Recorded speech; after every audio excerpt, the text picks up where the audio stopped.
അസ്സലാമു അലൈക്കും വറഹ്മത്തുള്ളാ. അന്ത്യപ്രവാചകൻ മുഹമ്മദ് നബി സല്ലല്ലാഹു അലൈഹി വസല്ലമയുടെ പ്രവചനങ്ങൾ പല ഘട്ടങ്ങളിലായി മുഹമ്മദ് നബി നടത്തിയിട്ടുള്ള പ്രവചനങ്ങളും അത് പുലർന്നു കണ്ടതും അതുപോലെ തന്നെ ചരിത്രത്തിൽ അത് സംഭവിച്ചത് എങ്ങനെയെന്നുള്ളതും ഇപ്പോൾ സംഭവിച്ചുകൊണ്ടിരിക്കുന്നതുമായിട്ടുള്ള പല കാര്യങ്ങളും നമ്മൾ ചെക്ക് ചെയ്തു. ഈ ഒരു വീഡിയോയിൽ 3 ഹദീസുകളാണ് പ്രധാനമായിട്ടും നമ്മൾ ചെക്ക് ചെയ്യാൻ ഉദ്ദേശിക്കുന്നത്. ഒന്നാമത്തത് സ്വഹീഹ് മുസ്ലിം 2531 ഹദീസാണ്. മുഹമ്മദ് നബിയും സ്വഹാബത്തൊക്കെ ആകാശത്തേക്ക് ചൂണ്ടിക്കൊണ്ടും സ്വഹാബത്തിന് നക്ഷത്രങ്ങളെ കാണിച്ചുകൊണ്ട് മുഹമ്മദ് നബി സംസാരിച്ച ഒരു ഹദീസ്, അതിൻ്റെ പ്രധാനപ്പെട്ട ഭാഗമാണ് നമ്മൾ നോക്കുന്നത്. ഒന്നാമത് ഈ ആകാശത്തുള്ള നക്ഷത്രങ്ങളെ കാണിച്ചുകൊണ്ട് മുഹമ്മദ് നബി സ്വഹാബത്തിനോട് പറയുകയാണ്, നക്ഷത്രങ്ങൾ ആകാശത്തിന് സുരക്ഷയാണ്, നക്ഷത്രങ്ങൾ പോയാൽ ആകാശത്തിന് അത് വാഗ്ദാനം ചെയ്യപ്പെടുന്നത് എത്തുകയായി എന്നുള്ളതാണ്. നമുക്കറിയാം നക്ഷത്രങ്ങൾ ഈ ഒരു യൂണിവേഴ്സിൻ്റെ, ഈ ഒരു പ്രപഞ്ചത്തിൻ്റെ സ്റ്റെബിലിറ്റിക്ക് എത്രത്തോളം കോൺട്രിബ്യൂട്ട് ചെയ്യുന്നുണ്ടെന്ന് നമുക്കിപ്പോൾ അറിയാവുന്നൊരു കാര്യമാണ് അല്ലേ. സ്റ്റാർസ് എന്ന് പറയുന്നത് വളരെ മാസീവ് ഒബ്ജക്ട്സ് ആണ്. അതുകൊണ്ട് തന്നെ അത് നമ്മുടെ യൂണിവേഴ്സിൻ്റെ മൊത്തം നമ്മുടെ പ്രപഞ്ചത്തിൻ്റെ ഒരു ഗ്രാവിറ്റേഷണൽ സ്റ്റെബിലിറ്റിക്ക് വളരെ പ്രധാനപ്പെട്ടൊരു കോൺട്രിബ്യൂഷൻ നൽകുന്ന ഒരു കാര്യമാണ് ഈ സ്റ്റാർസ് എന്ന് പറയുന്നത്. ഈ ഗാലക്സികളെ ഒരുമിച്ച് നിർത്തുന്നത് ഈ ഒരു മാസീവ് ഒബ്ജക്ട്സ്, ഇതിൻ്റെ ഒരു ഗ്രാവിറ്റേഷണൽ ആയിട്ടുള്ള ഒരു പുള്ളുള്ളത് കൊണ്ടാണ്. അതുപോലെ തന്നെ നമ്മുടെ ഈ ഓർബിറ്റൽ സിസ്റ്റംസ്, ഈ പ്ലാനറ്റ്സും അതുപോലെയുള്ള കാര്യങ്ങളൊക്കെ അതിന് ചുറ്റും ഈ ഒരു ഗ്രാവിറ്റേഷണൽ ആയിട്ടുള്ള സ്റ്റെബിലിറ്റി ഉള്ളത് കൊണ്ടാണ് അതെല്ലാം ആ രൂപത്തിൽ പോകുന്നത്. അതേപോലെ തന്നെ ഒരു കയോട്ടിക് ഡിസ്പേർഷൻ ഓഫ് മാറ്റർ അത് തടയാൻ ഈ സ്റ്റാർസ് വലിയ രൂപത്തിൽ കോൺട്രിബ്യൂട്ട് ചെയ്യുന്നുണ്ട്. അതുപോലെ തന്നെ ഈ എലമെൻറ്റ് ഫോർമേഷനും അതുപോലെ തന്നെ എനർജി ഡിസ്ട്രിബ്യൂഷനുമായി ബന്ധപ്പെട്ടുകൊണ്ടൊക്കെ എല്ലാ നിലക്കും പ്രപഞ്ചത്തിൻ്റെ ഒരു സ്റ്റെബിലിറ്റിക്ക് സ്റ്റാർസ് നൽകുന്ന അല്ലെങ്കിൽ നക്ഷത്രങ്ങൾ നൽകുന്ന കോൺട്രിബ്യൂഷൻ എന്ന് പറയുന്നത് നമുക്ക് നേരിട്ട് മനസ്സിലാക്കാൻ സാധിക്കുന്ന, പഠിക്കാൻ സാധിക്കുന്ന ഒരു കാര്യമാണ്. അപ്പോൾ അതുകൊണ്ട് തന്നെ ഈ പ്രപഞ്ചത്തിൻ്റെ ഒരു സ്റ്റെബിലിറ്റിക്ക് സ്റ്റാർസ് വളരെ ഇമ്പോർട്ടൻ്റ് ആണ്. അവിടെയാണ് മുഹമ്മദ് നബി അത് പറയുന്നത്, നക്ഷത്രങ്ങൾ ആകാശത്തിന് സുരക്ഷയാണ്, നക്ഷത്രങ്ങൾ നശിച്ചു പോയാൽ അത് ആകാശത്തിന് വാഗ്ദാനം ചെയ്യപ്പെടുന്നത് എത്തുകയായി എന്നുള്ളതാണ്. നമുക്കറിയാം ഖിയാമത്ത് നാളുമായി ബന്ധപ്പെട്ടുകൊണ്ട്, അന്ത്യനാളുമായി ബന്ധപ്പെട്ടുകൊണ്ട് നമുക്കറിയാം നക്ഷത്രങ്ങൾ നശിക്കുന്നത് നമുക്ക് ഇസ്ലാമിക പ്രമാണങ്ങളിൽ കാണാൻ സാധിക്കും. അതോടുകൂടിയാണ് ഈ പറഞ്ഞ അന്ത്യനാൾ സംഭവിക്കുക എന്നുള്ളതാണ്. അപ്പോൾ നക്ഷത്രങ്ങൾ നശിക്കുക എന്ന് പറഞ്ഞാൽ ഈ ഒരു കയോട്ടിക് ആയിട്ടുള്ള ഒരു അവസ്ഥയിലേക്ക് എത്തുക എന്നുള്ളത് തന്നെയാണ് എന്ന് നമുക്ക് മനസ്സിലാക്കാൻ സാധിക്കും. അതാണ് അവിടെ ഒന്നാമതായി സൂചിപ്പിച്ചത്. ഇതിനോട് തുടർന്നുകൊണ്ട്, അതായത് നക്ഷത്രങ്ങൾ സുരക്ഷയാണ്, നക്ഷത്രങ്ങളില്ലാതെ ആ സ്റ്റെബിലിറ്റി ഇല്ലാതാകും എന്ന് പറഞ്ഞതിനോട് തുടർച്ചയായിക്കൊണ്ട് മുഹമ്മദ് നബി പറയുകയാണ്, ഞാൻ എൻ്റെ സ്വഹാബത്തിന് സുരക്ഷയാണ്. സ്വഹാബത്ത് എന്ന് പറഞ്ഞാൽ അവിടെയുള്ള മുഹമ്മദ് നബിയുടെ അനുജനന്മാർ, മുഹമ്മദ് നബിയുടെ കൂടെ ജീവിച്ച വിശ്വാസികളായ ആളുകളെയാണ് നമ്മൾ സ്വഹാബത്ത് എന്ന് പറയുന്നത്. ആ സ്വഹാബത്തിന് ഞാൻ സുരക്ഷയാണ്, മുഹമ്മദ് നബി സുരക്ഷയാണ്. ഞാൻ പോയാൽ എൻ്റെ സ്വഹാബത്തിന് അവർ വാഗ്ദാനം ചെയ്യപ്പെടുന്നത് വ്യക്തിയായി എന്നുള്ളതാണ്. നമുക്ക് കൃത്യമായിട്ട് കാണാൻ സാധിക്കും. മുഹമ്മദ് നബിയുടെ മരണത്തോടുകൂടി, വഫാത്തോടുകൂടി ആ സ്വഹാബത്ത് അതുവരേക്കും മുഹമ്മദ് നബി ഉള്ളത് കൊണ്ടുള്ള ഒരു സുരക്ഷ അവർക്കുണ്ടായിരുന്നു. ആ ഒരു ഐക്യവും ആ ഒരു ഉമ്മത്ത് എന്ന് നിലക്കുള്ള എല്ലാ നിലക്കുള്ള ഒരു ഐക്യവും ഒറ്റ ശരീരം പോലെയുള്ള ഒരു അവസ്ഥയും അവിടെ ഉണ്ടായിരുന്നു. എന്നാൽ മുഹമ്മദ് നബിയുടെ വഫാത്തോടുകൂടി, മരണത്തോടുകൂടി പിന്നീട് നമ്മൾ കാണുന്നത് ചെറിയ രൂപത്തിലുള്ള അഭിപ്രായ വ്യത്യാസങ്ങൾ ഉണ്ടാവുകയും അല്ലെങ്കിൽ ചില തെറ്റിദ്ധാരണകൾ പരസ്പരം ഉണ്ടാകുകയൊക്കെ ചെയ്യുന്നൊരവസ്ഥ നമുക്ക് പിന്നീട് കാണാൻ സാധിക്കും. സ്വഹാബത്ത് എന്ന് പറഞ്ഞാൽ മുഹമ്മദ് നബി ഇസ്ലാമിക വിശ്വാസപ്രകാരം തന്നെ ഏറ്റവും ഉത്തമ തലമുറയാണ് അല്ലേ. ഹൈറുനാസ് കർണി, ഏറ്റവും ഉത്തമരായ തലമുറ എന്ന് പറയുന്നത് എൻ്റെ തലമുറയാണ്, അല്ലെങ്കിൽ എൻ്റെ കൂടെയുള്ള ഈ സ്വഹാബത്താണ്. സ്വഹാബത്ത് കഴിഞ്ഞാൽ താബികൾ, താബികൾ, അങ്ങനെയാണ് ഇസ്ലാമിക വിശ്വാസപ്രകാരം. അപ്പോൾ ഏറ്റവും ഉത്തമരായ ആളുകൾ അവർ തന്നെയാണ് ഇസ്ലാമിക വിശ്വാസപ്രകാരം ഏറ്റവും ഉന്നതരായ വ്യക്തികൾ. പക്ഷേ മുഹമ്മദ് നബി ഉണ്ടായിരുന്നപ്പോഴുള്ള ഒരു സ്റ്റെബിലിറ്റി അല്ലെങ്കിൽ അത്രത്തോളമുള്ള ഒരു ഐക്യം പിന്നീട് എന്ത് ചെയ്യുന്നില്ല, മുഹമ്മദ് നബിയുടെ വഫാത്തോടുകൂടി നമുക്ക് കാണാൻ സാധിക്കും. വഫാത്തോടുകൂടി തന്നെ പിന്നെ ചെറിയ ചെറിയ തെറ്റിദ്ധാരണകൾ നമുക്ക് കാണാൻ സാധിക്കുന്നു.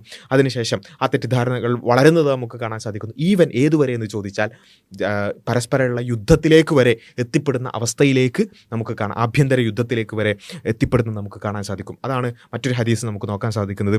സ്വഹീഹുൽ ബുഖാരി 3609 ഹദീസിൽ ഒരുപാട് അന്ത്യനാളിൻ്റെ അടയാളങ്ങൾ എണ്ണി പറയുന്ന കൂട്ടത്തിൽ നമുക്ക് കാണാൻ സാധിക്കും, 2 വലിയ വിഭാഗങ്ങൾ തമ്മിൽ സായുധ പോരാട്ടം നടത്തുന്നതുവരെ അന്ത്യനാൾ സംഭവിക്കുകയില്ല. അവർക്കിടയിൽ വലിയൊരു യുദ്ധം തന്നെ നടക്കും, എന്നാൽ ആ 2 കൂട്ടരുടെയും വാദം ഒന്നായിരിക്കും എന്നുള്ളതാണ്. അപ്പോൾ ഒരേ വാദമുള്ള, ഒരേ വിശ്വാസമുള്ള 2 കൂട്ടർ തമ്മിലുള്ള ഒരു യുദ്ധം നടക്കും എന്നുള്ളത് റസൂലുള്ളാഹി സ്വല്ലല്ലാഹു അലൈഹി വസല്ലം പ്രവചിക്കുകയാണ്. ആ പ്രവചനം അതേപടി നടക്കുന്ന നമുക്ക് കാണാൻ സാധിക്കും. ക്രിസ്താബ്ദം 657 വർഷം ബാറ്റിൽ ഓഫ് സിഫീൻ അല്ലെ, സിഫീൻ യുദ്ധം. ഒരു ഭാഗത്ത് അലി റളിയല്ലാഹു അൻഹു, മറുഭാഗത്ത് മുആവിയ റളിയല്ലാഹു അൻഹു.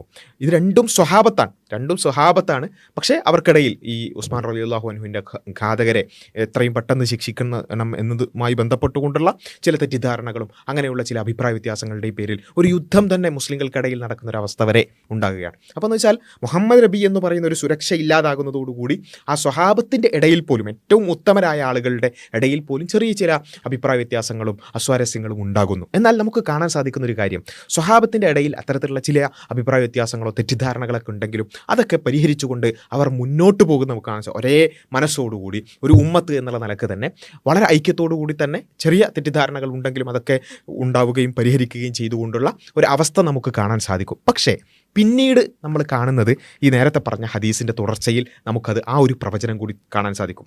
ഞാൻ എൻ്റെ സ്വഹാബത്തിന് സുരക്ഷയാണ്, ഞാൻ പോയാൽ എൻ്റെ സ്വഹാബത്തിന് അവർ വാഗ്ദാനം ചെയ്യപ്പെടുന്നത് എത്തിപ്പെടും, സ്വഹാബത്തിൻ്റെ ഇടയിൽ ചെറിയ ചില അഭിപ്രായ വ്യത്യാസങ്ങൾ ഉണ്ടാകും എന്ന പ്രവചനത്തിൻ്റെ തുടർച്ച നമുക്ക് ആ ഹദീസിൽ കാണാൻ സാധിക്കുന്നത്.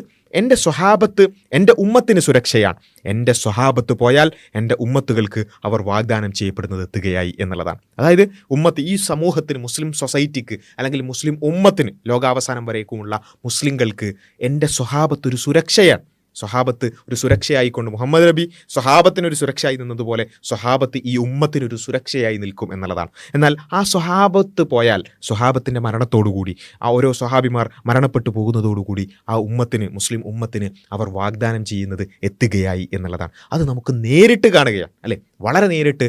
ആ സ്വഹാബത്ത് ഏറ്റവും ഉത്തമരായ ആ ആളുകൾ മരണപ്പെട്ടു പോകുന്നതോടുകൂടി കൂടുതൽ പ്രശ്നങ്ങൾ ഉണ്ടാവുകയും മുസ്ലിം ഉമ്മത്ത് തന്നെ രണ്ട് ഭാഗങ്ങളായി വിഭജിച്ചുകൊണ്ട് പരസ്പരം യുദ്ധം ചെയ്യുന്ന അവസ്ഥയിലേക്കും വലിയ പ്രശ്നങ്ങൾ ഉണ്ടാവുകയും ആഭ്യന്തര കലഹങ്ങൾ ഉണ്ടാവുകയും അതുപോലെ തന്നെ മതപരിത്യാഗങ്ങൾ ഉണ്ടാവുകയും അങ്ങനെയുള്ള ഒരുപാട് പ്രശ്നങ്ങൾ അതിനുശേഷം ഉണ്ടാകുന്നതും നമുക്ക് കാണാൻ സാധിക്കും. എന്ന് വെച്ചാൽ മുഹമ്മദ് നബിയുടെ പ്രവചനം അതേപടി സംഭവിക്കുകയാണ്. നമ്മളൊന്ന് ആലോചിച്ച് നോക്കണം. ഈ അഭിപ്രായ വ്യത്യാസങ്ങളിലോ അല്ലെങ്കിൽ ഈ ആഭ്യന്തര പ്രശ്നങ്ങളിലൊക്കെ അത് കാണുമ്പോഴോ അല്ലെങ്കിൽ അത് കേൾക്കുമ്പോഴോ ഒക്കെ നമുക്ക് പലതരത്തിലുള്ള പ്രയാസങ്ങൾ ഉണ്ടാകാറുണ്ട്, മാനസിക വിഷമങ്ങൾ ഉണ്ടാകാറുണ്ട്. പക്ഷേ ഒരു കാര്യം നമുക്ക് ഉറപ്പിക്കാം, ഇത് മുഹമ്മദ് നബി അങ്ങനെ ഒന്നും സംഭവിക്കൂല. മുസ്ലിം ഉമ്മത്ത് എന്ന് പറഞ്ഞാൽ ഒരു നിലക്കും അഭിപ്രായ വ്യത്യാസമില്ലാതെ ഒറ്റക്കെട്ടായി മാത്രമേ നിലനിൽക്കുള്ളൂ എന്ന് പറഞ്ഞിട്ട് ഇങ്ങനെ സംഭവിക്കുകയാണെങ്കിൽ നമുക്ക് സംശയിക്കാമായിരുന്നു അല്ലേ. പക്ഷേ അങ്ങനെയല്ല. മുഹമ്മദ് നബി പറഞ്ഞത് എൻ്റെ മരണത്തോടു കൂടി തന്നെ ചെറിയ അഭിപ്രായ വ്യത്യാസങ്ങൾ ഉണ്ടാകും, ആ സ്വഹാബത്തിൻ്റെ മരണത്തോടു കൂടി തന്നെ വലിയ കുഴപ്പങ്ങൾ ഉണ്ടാകും എന്നുള്ള പ്രവചനം റസൂലുള്ളാഹി സ്വല്ലല്ലാഹു അലൈഹി വസല്ലം നടത്തുകയാണ്. ആ പ്രവചനങ്ങളുടെ പുലർച്ച കൂടിയാണ് നമ്മൾ ചരിത്രത്തിൽ വായിക്കുന്നത് എന്നുള്ളത് നമ്മൾ അതിൻ്റെ കൂടെ വായിക്കേണ്ട ഒരു കാര്യമാണ്. ഇത് വെച്ചിട്ടാണ് നമ്മൾ മനസ്സിലാക്കേണ്ടത്. നേരത്തെ പറഞ്ഞതുപോലെ സ്വഹാബത്തിൻ്റെ ഇടയിൽ ചില അഭിപ്രായ വ്യത്യാസങ്ങൾ ഉണ്ടായിരുന്നു, അവർക്ക് പരസ്പരം ചില തെറ്റിദ്ധാരണകൾ ചിലപ്പോഴൊക്കെ ഉണ്ടായിരുന്നു. അങ്ങനെയൊക്കെ ഉണ്ടെങ്കിലും അവർ ഒരുമിച്ച് പോയി അല്ലേ. പക്ഷേ ഇതിൻ്റെ പേരിൽ ഈ തെറ്റിദ്ധാരണകളെ അടിസ്ഥാനമാക്കിക്കൊണ്ട് അത് ആദർശമാക്കിക്കൊണ്ട് ചില കക്ഷികൾ തന്നെ ഉണ്ടാകുന്നതാണ് പിന്നീട് നമുക്ക് കാണാൻ സാധിക്കും. അതാണ് സ്വഹാബത്ത് ഉമ്മത്തിന് സുരക്ഷയാണ്, ആ സുരക്ഷ പോയാൽ ഉമ്മത്തിന് വാഗ്ദാനം ചെയ്യപ്പെട്ടതെത്തുകയെന്ന് എന്ന് പറഞ്ഞാൽ വലിയ പ്രശ്നങ്ങൾ ഉണ്ടാകും എന്ന് പറഞ്ഞത് ഇതിൻ്റെ തുടർച്ചയായിട്ടാണ് നമ്മൾ കാണുന്നത്. മഹാനായ അലി റളിയല്ലാഹു അൻഹു അബൂബക്കർ സിദ്ദീഖ് റളിയല്ലാഹു അൻഹുവിൻ്റെ ബൈഅത്ത് ചെയ്യുകയും അവർ അബൂബക്കർ സിദ്ദീഖ് റളിയല്ലാഹു അൻഹുവിൻ്റെ ഖിലാഫത്ത് അംഗീകരിച്ചുകൊണ്ട് തന്നെ ജീവിച്ചവരാണ്. ഉമർ റളിയല്ലാഹു അൻഹുവിൻ്റെ ഖിലാഫത്ത് അംഗീകരിച്ചുകൊണ്ട് ജീവിച്ചവരാണ്.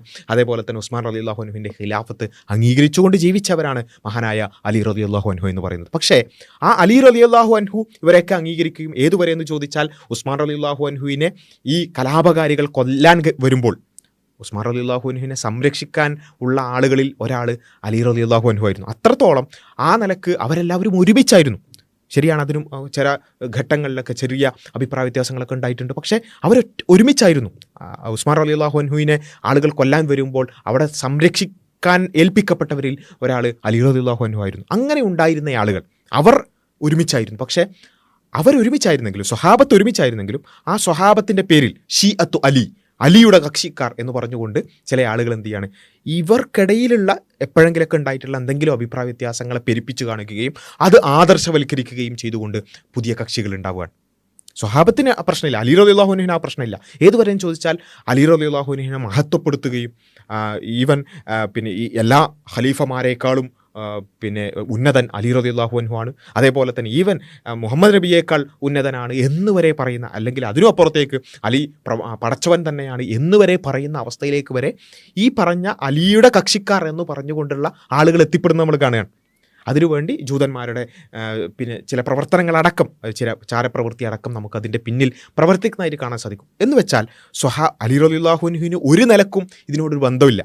അലി റളിയല്ലാഹു അൻഹു ഈ ഷിഅത്തു അലി എന്ന് പറയുന്ന വന്നിട്ടുള്ള ഇത്തരത്തിലുള്ള ആളുകൾ അവർ എക്സ്ട്രീമായിട്ട് പറഞ്ഞ ഇത്തരം വാദങ്ങളോട് അലി റളിയല്ലാഹു അൻഹുവിന് ഒരു ബന്ധമില്ല എന്ന് മാത്രമല്ല അവരെ നാടുകടത്തുകയും അവരെ ശിക്ഷിക്കുകയും ചെയ്തയാളാണ് അലി റളിയല്ലാഹു അൻഹു. എന്ന് വെച്ചാൽ സ്വഹാബത്ത് ഉമ്മത്തിന് സുരക്ഷയായിരുന്നു. പക്ഷെ അവരൊക്കെ മരണപ്പെട്ടതോടുകൂടി അല്ലെങ്കിൽ അവരൊക്കെ ഇല്ലാതായതോടുകൂടി ഈ പറഞ്ഞ ആളുകൾ, ഇത്തരത്തിലുള്ള പ്രശ്നക്കാരായ ആളുകൾ മുസ്ലിം ഉമ്മത്തിൽ പ്രശ്നമുണ്ടാക്കുകയും ആഭ്യന്തര പ്രശ്നങ്ങൾ ഉണ്ടാക്കുകയും പലതരത്തിലുള്ള ഭിന്നിപ്പുകൾ ഉണ്ടാവുകയും ഈ സൊസൈറ്റി പല രൂപത്തിലായി ഛിദ്രമായി പോകുന്നതും നമുക്ക് കാണാൻ സാധിക്കും. അവിടെയാണ് നമ്മൾ മനസ്സിലാക്കേണ്ടത് ഈ നമുക്ക് എന്താണ് യഥാർത്ഥത്തിലുള്ള സുരക്ഷ. നേരത്തെ പറഞ്ഞ റസൂലും സ്വഹാബത്തുമാണ്.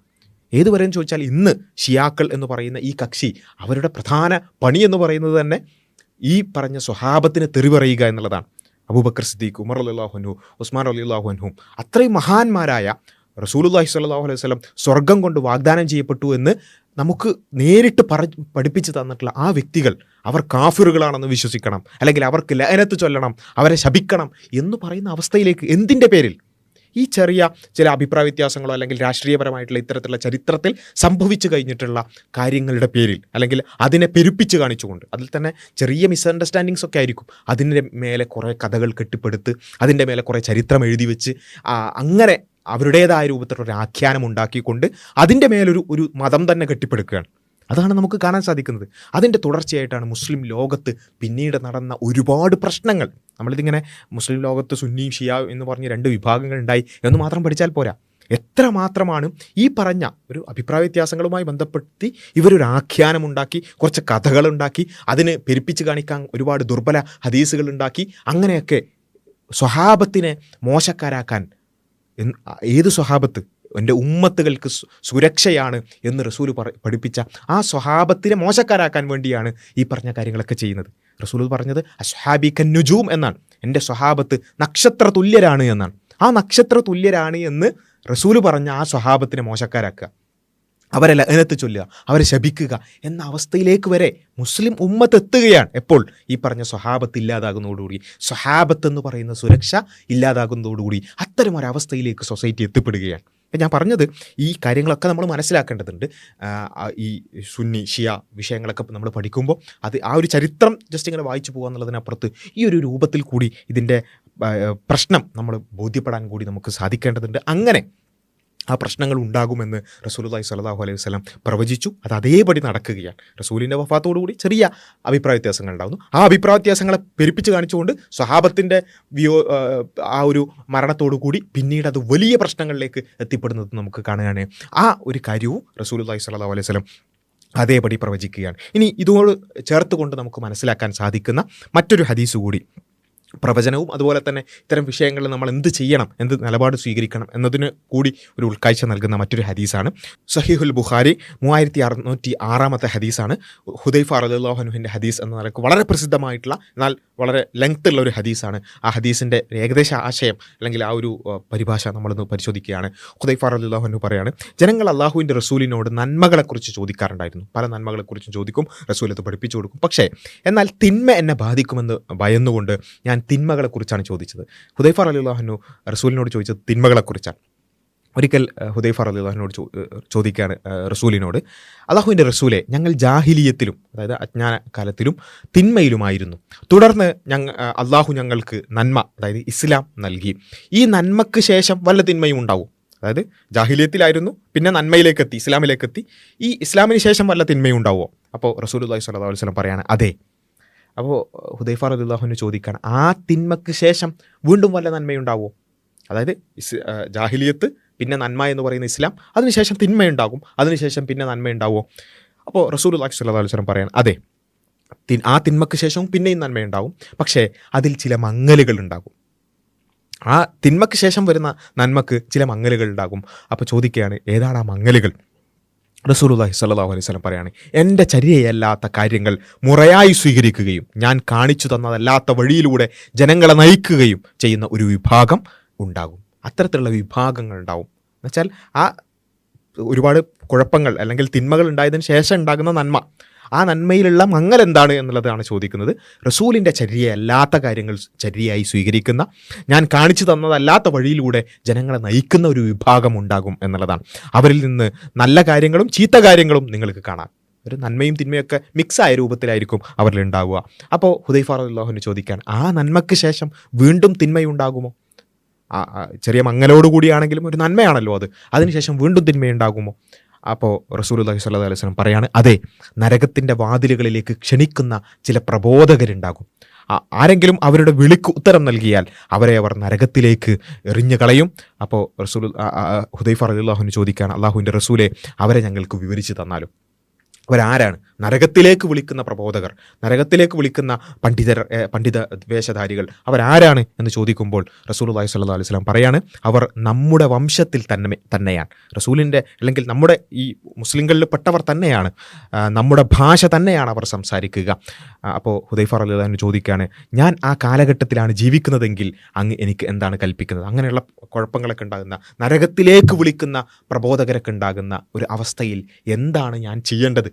ഞാൻ ആ സമയത്തുണ്ടെങ്കിൽ എന്താണ് ഞാൻ ചെയ്യേണ്ടത് എന്ന് ഹുദൈഫ റളിയല്ലാഹു അൻഹു ചോദിക്കുമ്പോൾ, നമ്മൾ ഒരുപാട് കുഴപ്പങ്ങളുടെ, ഭിന്നതകളുടെ, പ്രശ്നങ്ങളുടെ കാലഘട്ടത്തിൽ ജീവിക്കുമ്പോൾ റസൂൽ ഉണ്ടായിരുന്നെങ്കിൽ നമ്മളോട് എന്താണ് പറയുക എന്നുള്ളത് അന്നേ ഹുദൈഫ റളിയല്ലാഹു അൻഹു റസൂലിനോട് ചോദിച്ച് എഴുതി വെച്ചിട്ടുണ്ട്, അല്ലെങ്കിൽ രേഖപ്പെടുത്തി വെച്ചിട്ടുണ്ട്. എന്താണ് റസൂലുള്ളാഹി സ്വല്ലല്ലാഹു അലൈഹി വസല്ലം നമുക്ക് പൊതുവിൽ മുസ്ലിങ്ങളോട് ഒരു വസിയ്യത്തായിക്കൊണ്ട് പറയുന്നത്? നീ മുസ്ലിങ്ങളുടെ സംഘത്തോടും, അതായത് ജമാഅത്തിനോടും അവരുടെ നേതൃത്വത്തോടും ചേർന്ന് നിൽക്കുക. ആ മുസ്ലിങ്ങളുടെ സംഘത്തോട് ചേർന്ന് നിൽക്കുകയാണ് അവിടെ വേണ്ടത്. ആ ജമാഅത്തിൻ്റെ കൂടെ, അലൈക ബിൽ ജമാഅ, ആ ജമാഅത്തിൻ്റെ കൂടെ നീ നിൽക്കുകയാണ്. ആ ഇമാമിനോട്, അവരുടെ നേതൃത്വത്തോട് ചേർന്ന് നിൽക്കുകയാണ് വേണ്ടത് എന്നുള്ളതാണ് റസൂലിൻ്റെ ആ വിഷയത്തിലുള്ള അധ്യാപനം എന്ന് പറയുന്നത്.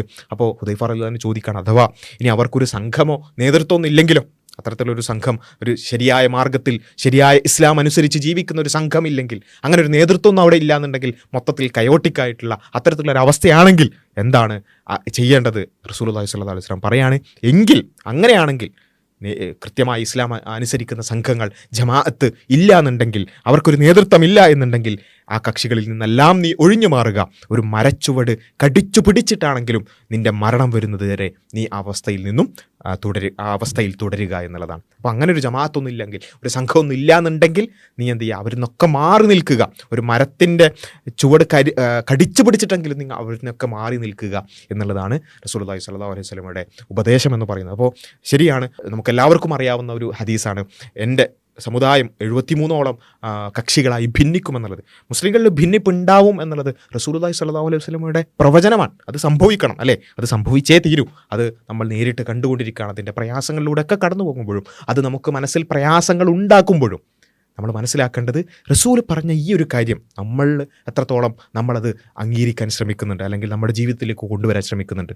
റസൂൽ പറഞ്ഞൊരു കാര്യം, ഈ പ്രശ്നം അല്ലെങ്കിൽ മങ്ങൽ എന്താണ്, അത് റസൂൽ കാണിക്കാത്ത വഴിയിലൂടെ ജനങ്ങളെ നയിക്കുക, അല്ലെങ്കിൽ റസൂലിൻ്റേതല്ലാത്ത ചര്യയായി സ്വീകരിക്കുക. ഇങ്ങനൊരു അവസ്ഥയല്ല നമുക്ക് വേണ്ടത്. നമ്മളെ സംബന്ധിച്ചിടത്തോളം മുസ്ലിങ്ങളായി ജീവിക്കുമ്പോൾ പരമാവധി റസൂൽ എന്തു പഠിപ്പിച്ചു, ഖുർആനിലൂടെ എന്താണ് പഠിപ്പിച്ചത്, റസൂൽ എങ്ങനെയാണ് പഠിപ്പിച്ചത്, അതിനെ ആദ്യമായി കേട്ട അവിടുത്തെ പ്രൈമറി ഓഡിയൻസ്, അല്ലേ, ആ സ്വഹാബത്ത് അതിനെ എങ്ങനെയാണ് മനസ്സിലാക്കിയത്, മുൻഗാമികളായ ആളുകൾ ആ ഇസ്ലാമിനെ ഏത് രൂപത്തിലാണ് അവർ മനസ്സിലാക്കിയത്, അതേപോലെ മനസ്സിലാക്കാൻ, അതേപോലെ ജീവിക്കാൻ നമുക്ക് സാധിക്കേണ്ടതുണ്ട്.